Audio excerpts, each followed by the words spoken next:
우리 함께 보실 하나님의 말씀은 구약성경 사무엘상 12장 20절부터 25절까지의 말씀입니다.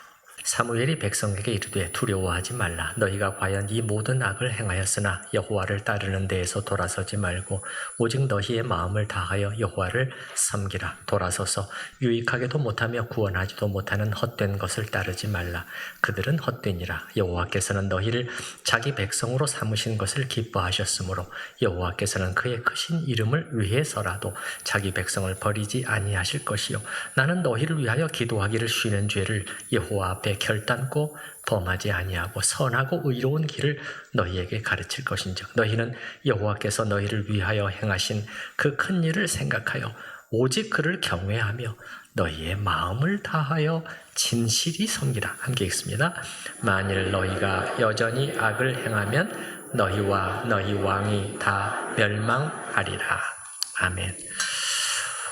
사무엘상 12장 본문을 살펴가면서 우리가 묻고 대답하고 있는 질문은 참된 지도자, 하나님이 인정하시는 그런 지도자, 오늘날로 말하면 참된 목회자는 어떤 사람인가 하는 것입니다.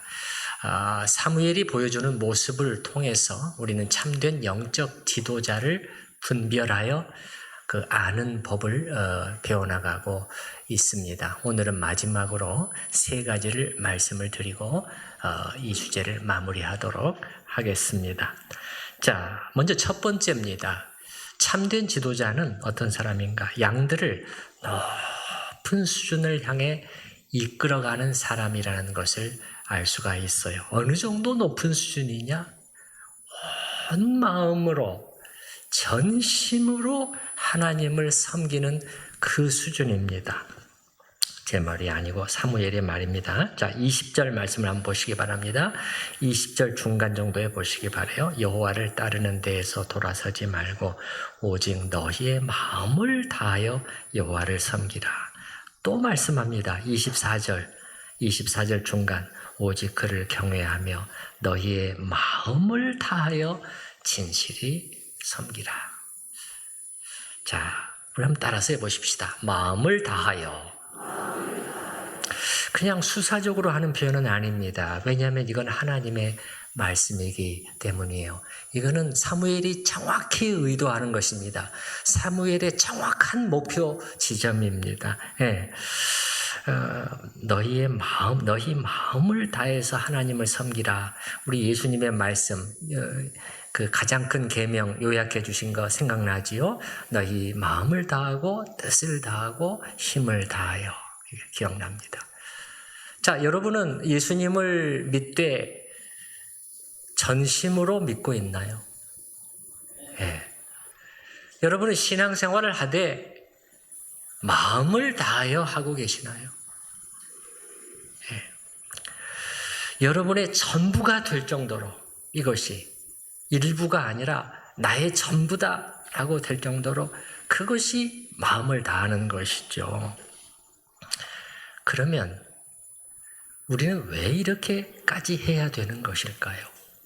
그냥 주일 예배 드리고 11조 하고 이렇게 하면 되잖아요. 근데 왜 이 정도로 일까요? 사무엘의 대답은 이겁니다. 하나님이 우리를 위해서 해주신 일을 잘 생각해 보라는 거예요.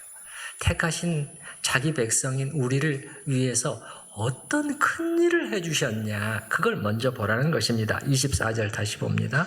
너희는 여호와께서 너희를 위하여 행하신 그 큰 일을 생각하여. 생각한다면 너희가 어떻게 살아야 마땅하겠는가? 그 질문인 것이죠. 그러면 어떻게 살아야 되는 것이죠? 그 바로 뒷부분에 세 단어로 표현하고 있습니다. 오직 그를 뭐하며? 경외하며. 경외는 뭐죠? 사랑 섞인 두려움입니다. 사랑 섞인 두려움으로 섞인. 그 다음에 두 번째, 너희의 마음을 다하여. 세 번째는 진실입니다.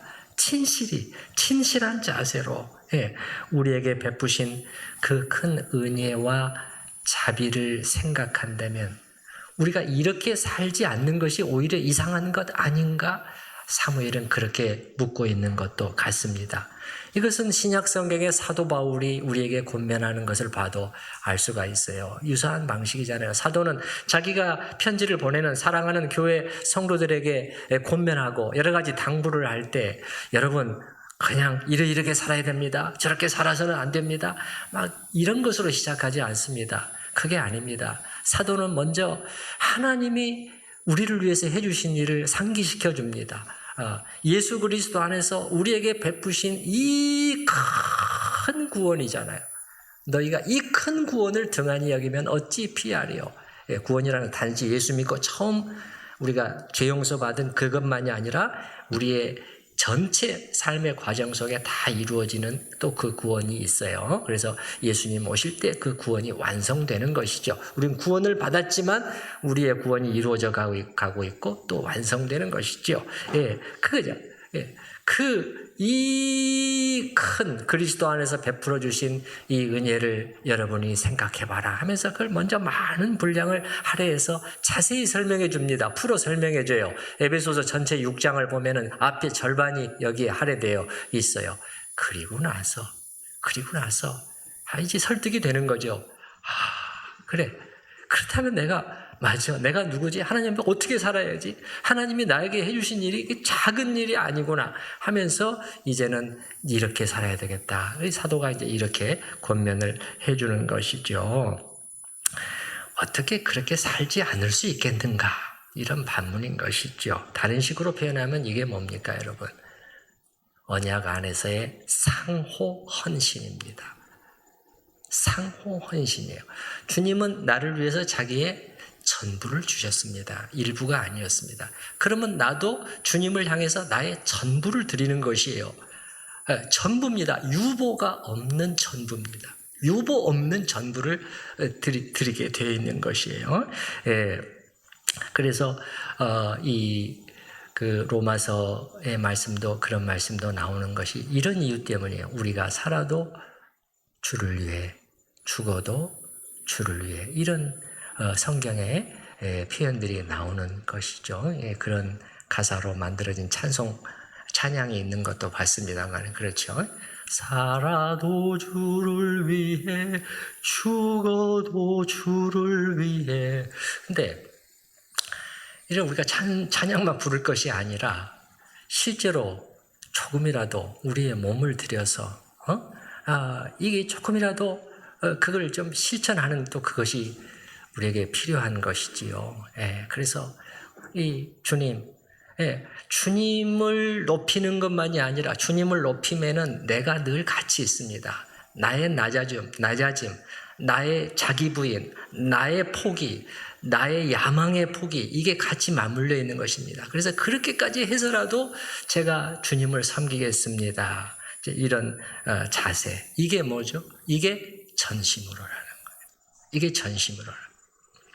참된 목회자는 자기 양들로 하여금 적당한 수준에 머무르게 하는 것이 아니라, 만족하게 하는 것이 아니라 부단히 높은 수준을, 하나님이 제시해 주는 높은 수준을 보여주고 가리켜 보여주고 그쪽으로 나아가도록 이렇게 도와주고 촉구하는 그런 사람이에요. 이렇게 하면 양들은 힘들어할 수도 있고 불평이 나올 수도 있겠지만 이것만이 살 길이요, 이것만이 양들에게 최고의 복을 안겨다 준다는 사실을 확신하기 때문에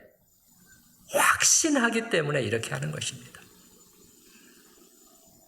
저도 왜 여러분이 때로 부담을 가질 수 있다는 것을 알면서도 왜 주일 아침 이 강단에서 왜 이렇게 목소리를 높여야 될까요? 확신이 있습니다. 분명해요. 이것만이 복된 길이다. 그걸 알기 때문에 여러분께 이렇게 당부하는 것입니다. 그래서 마음을 다해 우리가 하나님을 알기를 사모하고 추구하면서도 여러분 그렇게 하고 계시죠? 그러나 적당히가 아니라 온 마음으로 하는 것이죠. 온 마음으로 이걸 하는 것이죠. 여호와를 아는 것에 대해서 성경에서 계속해서 우리에게 신구약 성경 전체에서 우리에게 촉구하고 있는 것을 봤는데, 더 알아가라. 예수를 아는 지식에서 자라가라. 이렇게 말씀하고 있는데, 이걸 어떻게 추구하느냐는 거예요. 적당히가 아니죠. 전심으로 해야 되는 것이죠. 저는 성 어거스틴에게서 이것을 많이 일깨움을 받습니다. 하나님을 사랑하고 그분을 찾는 자의 모습이 어떤 것인가, 그런 것을 많이 일깨움을 받아요. 예를 들면 어거스틴은 이렇게 말합니다. 교회 예배의 자리에서 성경 말씀, 탕자의 말씀이 낭독이 되고 봉독이 될 때면, 여러분 알고 계시죠? 누가복음에 나오는 그 돌아온 둘째 아들에 관한 말씀이잖아요. 그 말씀을 듣고 있노라면 하늘에서 벌어질 기쁜 잔치를 생각을 하며 제 눈에서는 눈물이 쏟아집니다. 그래서 잃어버린 한 영혼이 진정으로 하나님께 돌아오면 하늘에서 기쁨이 있다고 말씀을 했는데, 그것을 도대체 어느 정도의, 저는 이 구절을 가지고 눈물이 쏟아진 적이 한 번도 없었단 말이에요. 근데 도대체 어느 정도의 진지함과 믿음으로 하나님의 말씀을 받으면 이 말씀을 들을 때 눈물이 왈칵 쏟아지느냐, 이것이죠. 여러분은 성경을 읽다가 눈물이 주르륵 흘러 내려본 적이 있습니까? 그 마지막으로 있었던 때가 언제입니까? 하나님의 말씀을 우리는 어떻게 대하고 있는 것인지, 뭔가 다른 자세가 우리에게 요구된다고 생각이 들어요. 어거스틴을 보면서도 그렇고, 또 뭐라고 말을 하느냐면은, 어거스틴은 자신이 하나님을 더 제대로 알고 있지 못함을 인해서 통탄하면서 화로다 나여, 이렇게 썼더라고요. 이건 여러분 굉장히 강한 표현이거든요. 화로다, 이 단어는 저주라는 단어입니다. 내가 하나님을 더 알아야 되는데 그렇게 하지 못하고 있음을 인해서 가슴을 치면서 통탄하면서 이 단어가 튀어나오는데, 저도 하나님을 알기를 사모하고 기도하지만 이렇게 기도한 적은 없어요. 그리고 또 그는 자신의 심령을 불태워달라고 하면서 이렇게 기도합니다. 제가 지금 3가지를 어거스틴을 인용하고 있는데, 이거는 그의 고백록 불과 한두 페이지 이내에 나오는 다 내용들이에요. 이렇게 기도합니다. 주여 어서 역사하소서, 어서 행하소서, 우리를 일깨우사 돌아오라 부르소서, 불타게 하시며 끌어당기시며 당신의 향기, 당신의 달콤함에 취하게 하소서. 뒷부분만 다시. 저를 불타게 하시며 저를 당신께로 끌어당기시며 당신의 향기, 당신의 달콤함에 취하게 하소서. 이런 게 뭐지요? 전심으로요. 성경이 말씀하는 마음을 다해서요. 마음을 다해서. 그래서 참된 지도자는 양들을 높은 수준을 향해서, 이 정도면 됐잖아, 내가 어떻게 얼마나 열심히 섬기는데, 거기에 안주하게 하지 않고 저 높은 성경이 제시하는 전심으로 전마음을 다하여 이쪽으로 이렇게 이끌어가는 그런 사람입니다. 첫 번째. 두 번째는, 참된 지도자는 헛된 것을 추구하게 만드는 것이 아니라 버리게 만드는 사람이라는 것을 알 수가 있어요. 자, 21절 말씀을 한번 보십시다. 21절. 같이 읽어볼까요? 돌아서서 유익하게도 못하며 구원하지도 못하는 헛된 것을 따르지 말라. 그들은 헛되니라. 자, 헛된 것을 계속해요. 헛된 것을 따라가지 말라. 헛된 것은 뭘 가리키는 거죠? 이스라엘 백성들이 자꾸 빠지곤 했던 게 뭐죠? 우상이에요. 우상 숭배. 그걸 얘기하는 거예요. 그럼 여러분, 우상이란 뭡니까? 다시 정의를 내려봅시다. 간단하죠. 하나님 없는 이방인들이 그 당시에, 사무엘 당시에 섬겼던 신들이죠. 신이죠. 그게 우상이죠. 근데 이 우상들, 다양한 우상들이 있었지만은 어떻습니까? 공통점이 있어요. 한 가지 공통점이 있습니다. 뭘까요? 우상들은 인간의 욕구를 실현시켜주는, 더 정확히 말하면 실현시켜준다고 믿는 신들이에요. 어떤 욕구들이죠?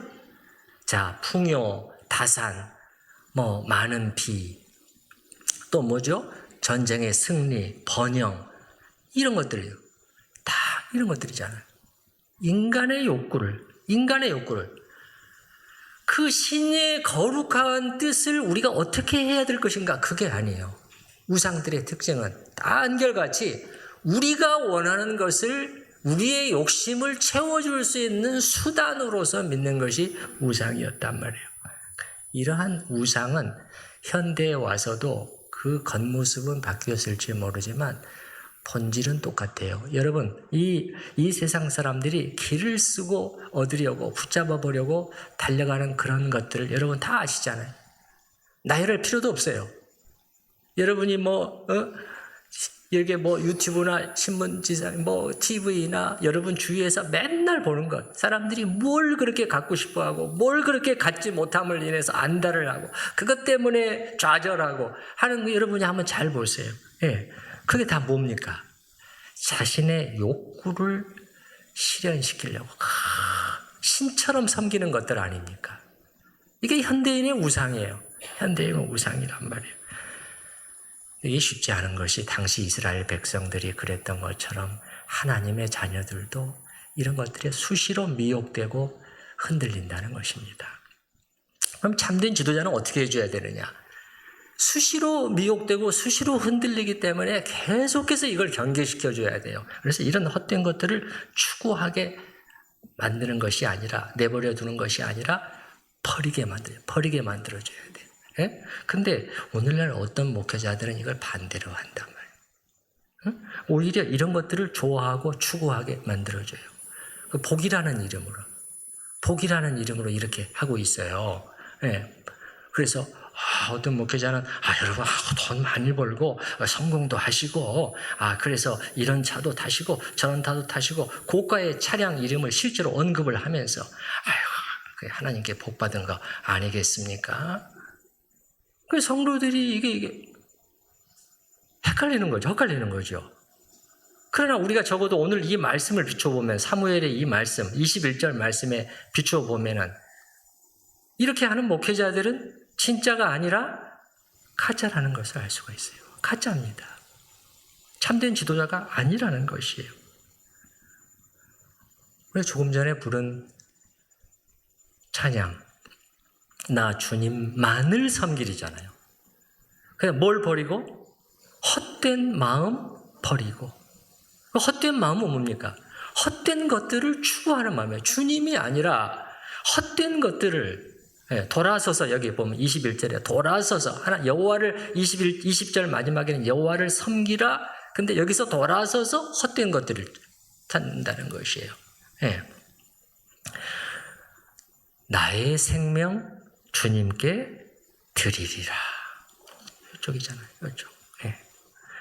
그런데 사무엘은 이런 것들에 빠지지 말라고 당부할 때 그냥 금지 이런 건 아니에요. 그건 나쁜 거야. 하지 마. 마치 잔디밭에 들어가면 안 돼. 그런 식으로 하고 있지 않아요. 어떻게 하고 있느냐? 본문에서 반복되는 표현은 헛됨을 일깨워주는 거예요. 채워주지 못해. 이렇게 말해주고 있는 거예요. 그래서 여러분 거기 21절에 보시게 되면 방금 읽은 네 번 말하고 있어요. 어떻게 말하고 있죠? 유익하게도 못하며 구원하지도 못하는 헛된 것을 따르지 말라. 그들은 헛되니라. 또 한 번, 다시 한 번 짚어요. 너무도 선명히 보기 때문에 그래요. 사무엘 눈에는 너무도 선명하게 보이는 거예요. 근데 왜 여러분 속아가지고 그렇게 빠져드느냐? 아니, 여러분의 가슴에 뭔가 실제적인 뭔가를 안겨주지 못하는 거야. 아니라니까 속이 비어 있어요. 근데 왜 그렇게 하는 거야? 라고 일깨워 주고 있는 것입니다. 저도 요즘에 이런 것들을 생각을 하면서 이 허망한 것들의 실체가 저에게 더 뚜렷이 자꾸 보이는데요. 어떤 뭐가 있을 때 또 이렇게 폰에다가 기록도 해놓는데 제가 딱 두 문장으로 이렇게 기록을 해놨더라고요. 25년 6월 25일 더욱더 선명히 보이고 느껴지는 세상의 헛된 것들, 그리고 이를 정신없이 쫓아가는 인간 군상들의 모습이요. 근데 여기에는 단지 비판 조롱만이 있는 것이 아니라 인간을 향한 저희의 안타까움과 연민이 같이 깃들어 있는 표현입니다. 이게 얼마나 안타까운 낭비인 것인지. 예? 이게 인간이 낭비되고 있는 것이에요. 인간이 낭비되는 것보다 더 안타까운 낭비는 없다고 제가 말씀드렸잖아요. 예. 이 마귀가 싹 보여주는 미끼를 바라보면서, 좀 죄송한 표현이지만 침을 질질 흘리며 쫓아가는 그런 것이 사실은 오늘날 이 현대에도 마찬가지야. 과거에도 그랬지만 지금 이 순간도 이 허상을, 이게 실상인 줄 알고 그 쫓아가는 사람들이 한두 가지가 아닙니다. 어떤 사람들은요, 자기의 허기짐을 충족시켜 보기 위해서 사랑을 찾습니다. 사랑을 찾아요. 젊은 사람들도 그렇지만, 결혼 전의 사람들도 그렇지만, 심지어 결혼하고 나서도 자기 배우자와 좀 잘해보려고 하지를 않고 다른 사랑을 꿈꿔봐요. 아니, 어떻게 해야 되는 거예요? 어떻게 해야 되는 것이 맞는 거죠? 아니, 내가 그동안에 이 사람에게 참 잘못했구나. 이게 있어야 되는 거 아니에요? 내가 이 남은 기간만이라도 이제는 바꿔야 되겠다. 이렇게 해야 되는 거 아니에요? 근데 그러지를 않고 자기는 늘 피해자예요. 상대방만 잘못했어요. 그래가지고 이제는 이거 아니야. 어딘가에 있을 거야.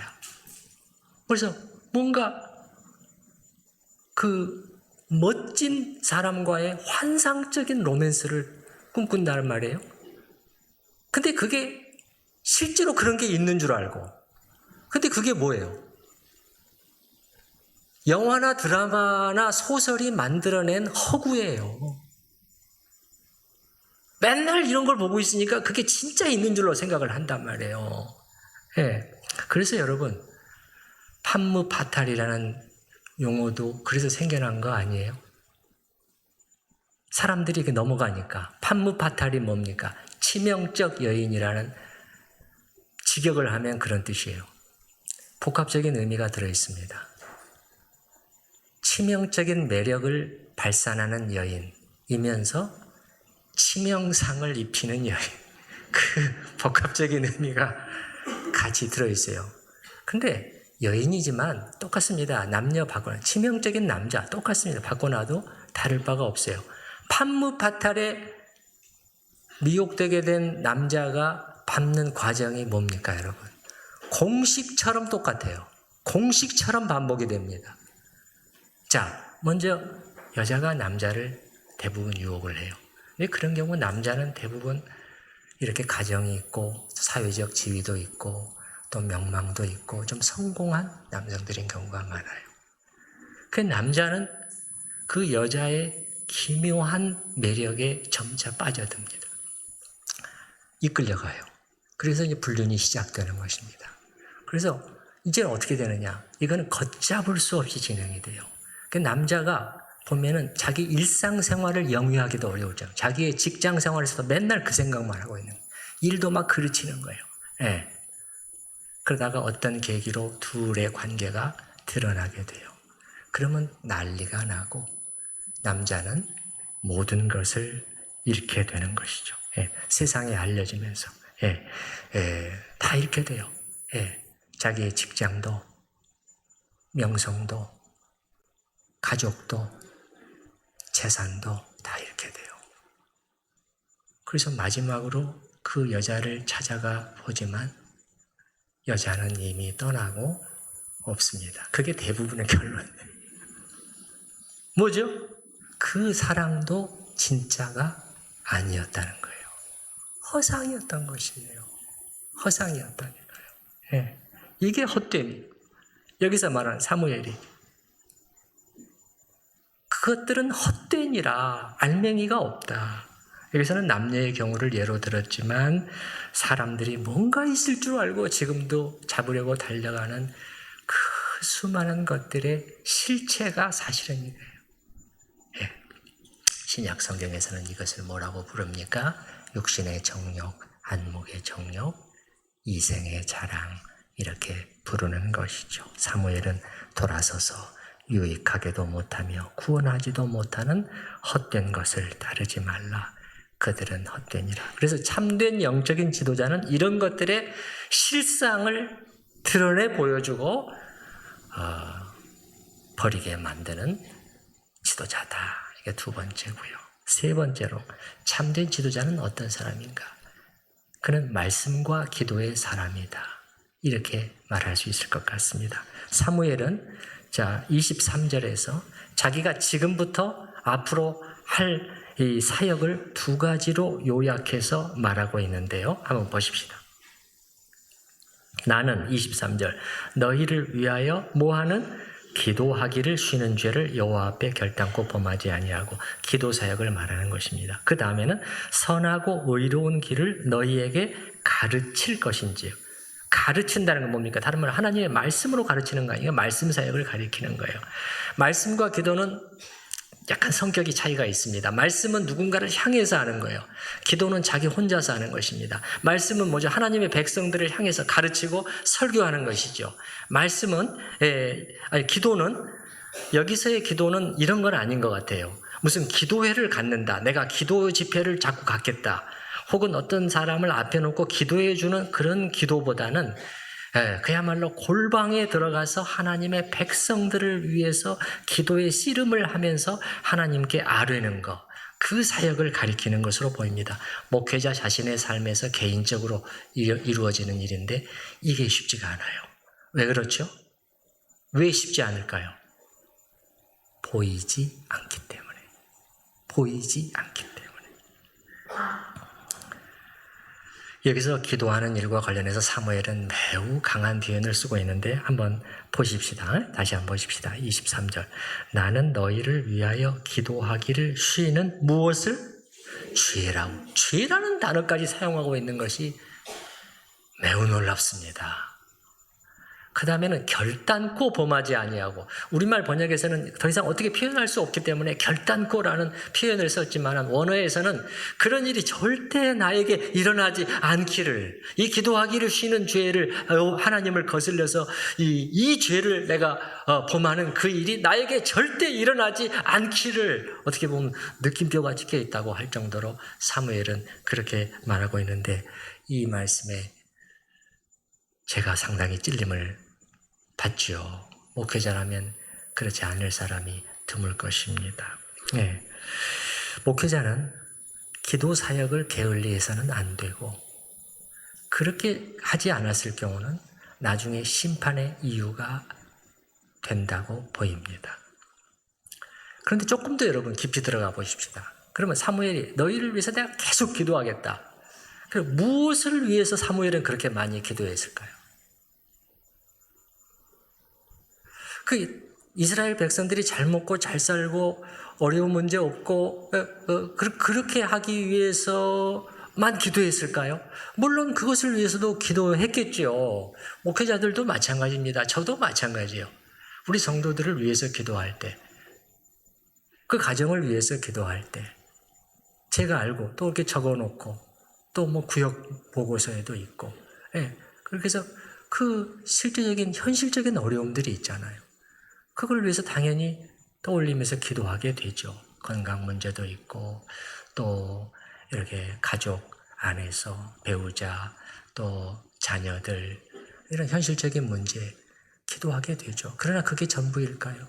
사무엘도 물론 이런 것들을 위해서 기도했겠지만 사무엘이 더 많이 기도해요. 더 간절히 더 간구했을 내용은 뭘까요? 여기 보면 알 수가 있어요, 여러분. 23절에. 그 23절 뒷부분에 보게 되면 선하고 의로운 길을 가르치겠다고 그랬잖아요. 그러면 뭐겠어요? 이 기도의 중요한 내용 중에 하나가 뭐겠어요? 선하고 의로운 길을 따라 살도록 이들이. 그게 사무엘의 최대의 관심사란 말이에요. 예? 마음을 다해 하나님을 섬기는 이 길에서 이탈하지 않도록, 예? 느슨해지지 않도록, 이렇게 한눈 팔지 않도록 그거 간구하지 않았겠어요? 그렇다면 저는 또 더 생각을 진전시켜 보게 됩니다. 그러면 사무엘이 여기서 기도를 쉰다고 했을 때 쉰다는 것은 얘는 그냥 쭉 기도를 하다가 한동안 쉰다. 또 하다가 또 한동안 쉰다. 꼭 그런 의미도 있을 수 있겠지만 포기라는 의미도 들어있는 것 같아요. 이 백성들을 하나님의 전심으로 하나님의 길을 따르도록 기도를 했는데 이게 잘 안 되잖아요. 기도를 그렇게 많이 하는데도 엉뚱한 행동들을 하잖아요. 예. 그러니까 이게 이렇게 기도를 해도 안 되네 하면서 기도를 접어버리고 싶은, 포기해버리고 싶은 그런 생각이 들 수가 있을 거란 말이에요. 근데 그렇게 해서는 안 된다는 거예요, 사무엘은. 그것은 죄라는 거예요. 그게 안 돼. 목회자는 어떻게 해야 된다? 장장 눈앞에 열매가 나타나지 않더라도 교인들을 위해서 인고의 기도를 계속해야 된다는 것을 알 수가 있습니다. 저도 그렇게 할 수 있도록 여러분이 기도해 주시기 바라고요. 아무튼 우리는 여기 23절 말씀을 통해서 영적인 지도자가 집중해야 될 두 가지를 또 분명히 알게 되는데요. 뭐와 뭐다? 말씀과 기도란 말이에요. 목회자들이 여기에 집중을 해야 돼요. 예, 이게 하나님이 주신 중요한 수단입니다. 근데 그렇게 하지 않는 경우들도 많아요. 예? 이 어떤 교회에 목회자가 부임을 해오게 되면은 이제 이렇게 말씀과 기도에 창념하고 이렇게 자기의 시간과 노력을 여기에 쏟고 이걸로 승부를 보려고 해야 되는데, 근데 이거는 뭐예요? 어떻게 됩니까? 시간이 많이 걸려요. 금방 되지 않아요. 많은 시간이 걸립니다. 이 방법으로는. 그러니까 어떻게 해요? 쉬운 방법을 택하려고 해요. 그래서 어떻게 하죠? 막 프로그램들을 만들어요. 사람들이 흥미를 가질 만한. 예. 그리고 무슨 이렇게 뭐 집회를, 부흥 집회를 갖고 또 막 유명하다는 사람들을 초청해가지고 무슨 이벤트를 기획하고. 예. 근데 그 대부분이 뭡니까? 목적이 뭐예요? 사람들을 끌어모으겠다는 거예요, 숫자적으로. 이 교인들을 정말 내가 하나님 앞에서 하나님을 바로 세우고 한 단계 한 단계 훈련시키고 성장시키겠다, 그런 마음으로 이런 것들을 막 부산하게 기획하고 진행하고 돈은 또 얼마나 많이 쓰는지 모르겠어요. 하나님의 헌금이 이런 데 낭비되고 있단 말이에요. 그래, 이렇게 하는 목회자들의 되게 관심사는 뭔지 아십니까? 트렌드가 뭐냐는 거예요. 트렌드, 요즘 용어로. 이 사람들이 좋아하는 게 뭐냐는 거예요. 뭐가 유행이냐. 그걸 해가지고 싹 견눈질 해가지고 요거를 거룩한 거고 순결한 교회 안에 이 오염된 것들을 들여온단 말이에요. 그러나 성경은 그게 아니라 말씀과 기도 사역, 이 두 가지를 언급을 하고 있어요. 이 두 가지가 하나님께서 목회자에게 주신 가장 중요한 수단이라는 것입니다. 그러면 여러분, 이게 사무엘이 한 말인데 그때로부터 한 1000년 정도가 지난 다음에 신약 시대가 시작돼서 신약 교회가 시작이 됐습니다. 그럼 그때는 달라졌을까요? 달라지지 않았어요. 예루살렘 교회에 사도들이 한 말이 뭐냐면, 사도된 우리들은 이제부터 말씀과 기도에 전무하리라, 그렇게 말을 했잖아요. 뭐 어떤 상황에서 그렇게 됐어요? 막 너무너무 일이 많은 거예요. 교회가 시작되고 수천 명이 막 하고 조직하고 구제 사역을 해야 되고 구제에 빠진 사람들이 또 불평을 하고 또 신경 쓰고 행정을 하고 이렇게 하다 보니까 이게 지치고 일이 분산이 되고 그렇게 하니까 이제는 그렇게 하면 안 된다. 우리가 모든 것을 다 할 수는 없다. 이런 것들은 또 어떤 성령이 충만한, 믿음과 성령이 충만한 그런 사람들을 따로 세워서 맡기고. 우리는 뭐 해야 되냐? 우리는 사도행전 6장 4절, 우리는 오로지 기도하는 일과 말씀 사역에 힘쓰리라. 이전 번역에서는 전무하리라. 이렇게 번역을 했어요. 이 두 가지입니다, 여러분. 이 두 가지가 가장 오래되었으면서도 가장 효과적이고 가장 중요하고 하나님이 사용하시는 두 가지 방법이에요. 그래서 교회도 도와야 됩니다. 목회자가 이런 일에 보다 더 시간을 들일 수 있도록 도와줘야 돼요. 그래야 장기적으로 성도들과 교회들에게도 유익이 있습니다. 제가 가끔 인용하는 A.W. 토저 목사는 출근해서 교회에 도착하면 자기 방에 들어가면은 바지를 갈아입었는데 그 교역자들과 그 직원들이 뭐라고 이름을 붙였냐면 저건 목사님 기도바지야, 기도바지. 예, 편하게 입을 수 있는 양복 바지를 벗고 편하게 입을 수 있는 무릎 꿇을 수도 있고 하나님 앞에 그걸 위해서 그 기도바지로 갈아입고 그리고서는 하나님 앞에 나아가서 기도 속에서 하나님의 거룩한 존전에서 오랫동안 머무르는 거예요. 기도의 씨름을 하면서 말이죠. 그 영혼을 또 주시옵소서. 하나님과의 거룩한 교제를 하면서 이렇게 하니까 어떻게 된 거예요? 아무도 흉내낼 수 없는 설교와 글들이 그에게서 나오게 된 것이에요. 그렇게 하지 않으면 어떻게 됩니까? 다 흉내내는 거예요. 모방하고 어설프게 모방하는 것입니다.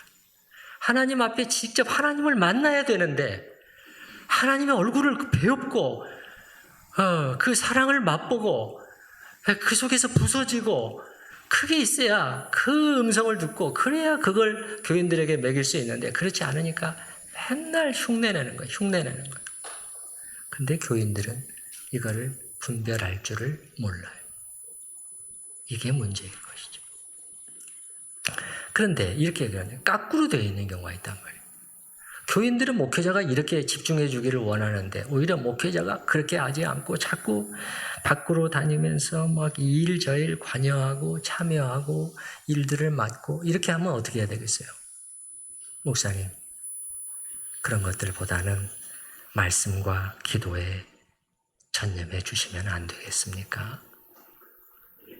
이렇게 요구를 해야 되겠죠. 그 목회자들의 명함을 보면은 뭐 그리 많은 것들이 나열되어 있는지. 아니, 무슨 교회 담임 목사 이러면 되는 거 아니에요? 이것보다도 더 영광스러운 그 직분이 있어요? 그런데 자꾸 밖으로 돌아다니면서 이런 일, 저 일들 맡다 보니까 그 직함들이 늘어나는 거예요. 무슨 장. 어디서 공부를, 무슨 학위를 땄고. 그게 뭐가 중요한 것이에요? 그 박사학위가 뭐가 중요한 것이에요? 목회자들이 왜 이렇게 박사를 따려고?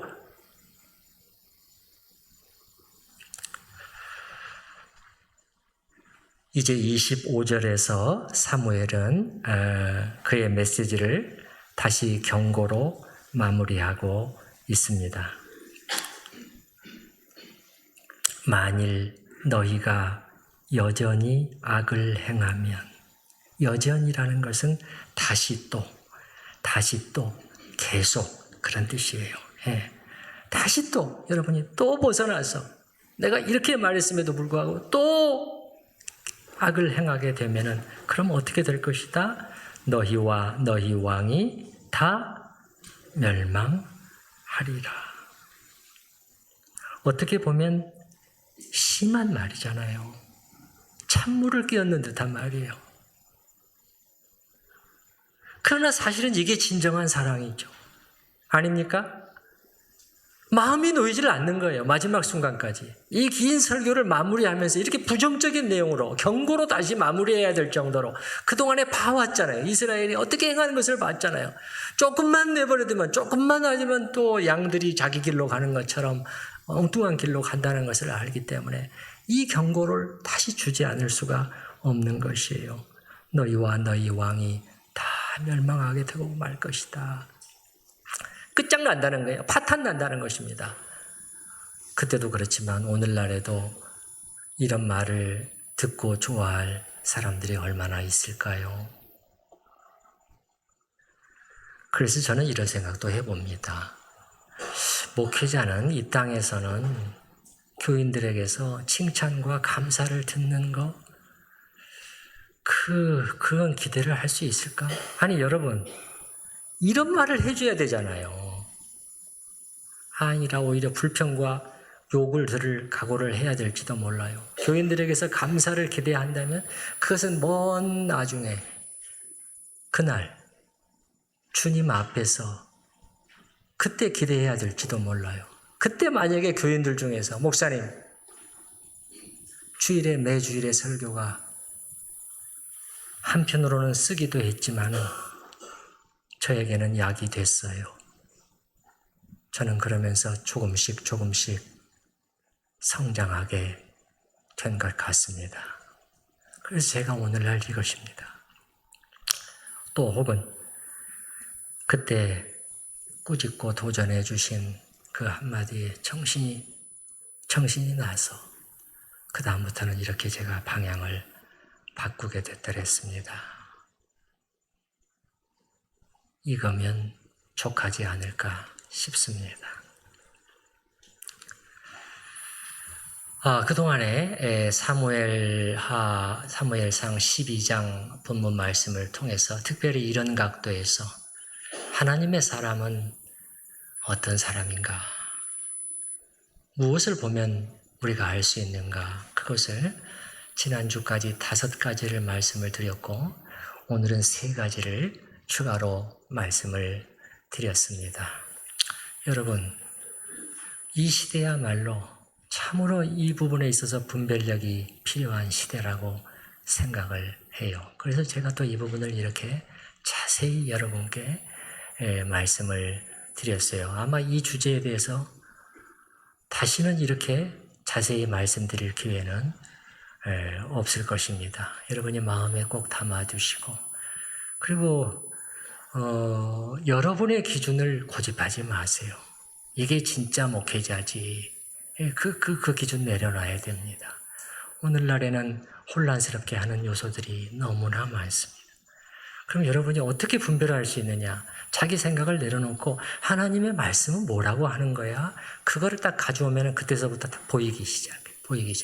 그걸 위해서 제가 여러분의 8가지 기준을 말씀을 드렸는데 여러분이 이 기준을 잘 마음에 정립해 두실 수 있기를 바라고 그렇게 해서 하나님께서 또 우리 천우교회를 견고히 세워가는데 그게 이바지할 수 있기를 바랍니다.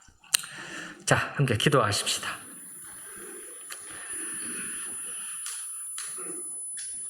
이스라엘 백성을 향한 사무엘의 목표도 분명했고 하나님께서 그리스도 안에서 저희에게 제시하시는 목표도 분명했습니다.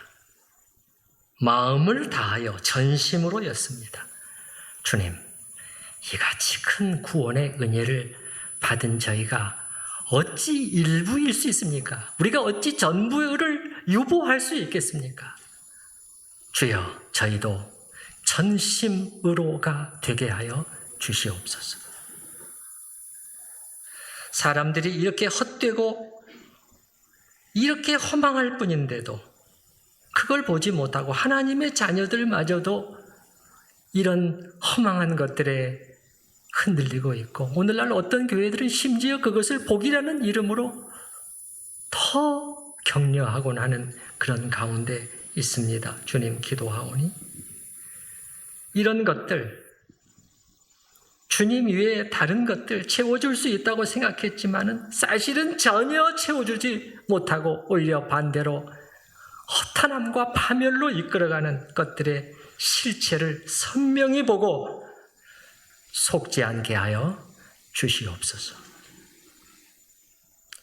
사무엘도 사도들도 말씀과 기도에 전무하겠다고 했습니다.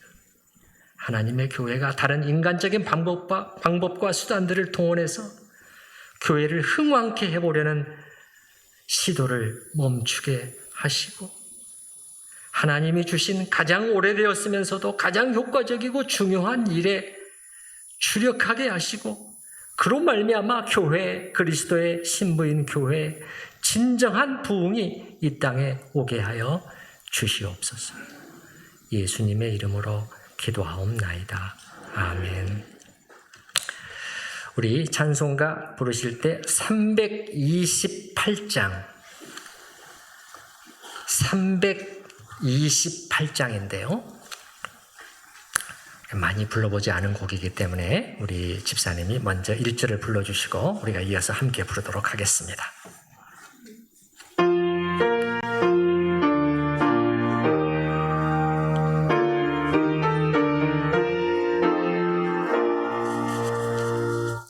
너 주의 사람아 헛된 일 버리고 마음과 뜻과 힘 다해 왕의 왕 섬기라.